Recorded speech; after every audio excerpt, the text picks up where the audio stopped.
Welcome to our channel. Today we how to transfer export settings for 4K YouTube using Premiere Pro, complete guide step by step clearly. Open Adobe Premiere Pro and load your project.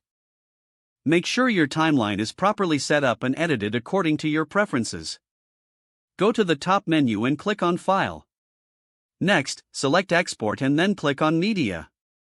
In the Export Settings window, choose the format you want. For YouTube, the H.264 format is recommended for best compression and quality. Set the preset to YouTube 2160p 4K. Ensure your output name is clear and easily identifiable. Select your desired location for the export file. Under the Video tab, confirm that the resolution is set to 3840 by 2160.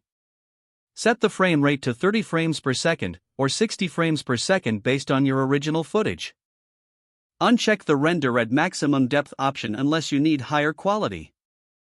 Check the Use Maximum Render Quality box for better scaling if necessary. In the Audio tab, set the audio codec to AAC. Adjust the audio sample rate to 48 kHz for optimal playback quality. Ensure the bit rate is set between 320 kbps for standard audio quality. Click on the Effects tab if you want to apply any specific effects during export. Once everything is set, click on Q to send the export to Adobe Media Encoder, or click Export to render right away. If using Adobe Media Encoder, choose Start Queue to begin the export process. Wait for the export to complete, which may take some time depending on the length and complexity of your project. Once finished, navigate to the output location to check your exported 4K video. Finally, you're ready to upload your video to YouTube with the correct export settings. If the page does not load, refresh the browser or try again in a private or incognito window. Make sure you are using the correct email address, then retype it carefully to avoid small typos.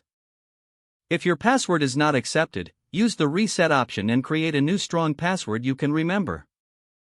Check your spam folder for verification or security emails, then complete any requested confirmation steps. Enable two-factor authentication if available to improve account security and reduce unauthorized access risk. After signing in, review your profile details so your contact information and settings are accurate and current.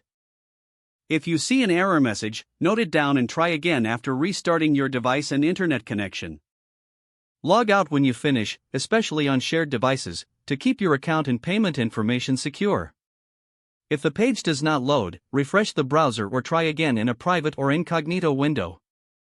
Don't forget to like this video and subscribe to our channel for more step-by-step tech guides.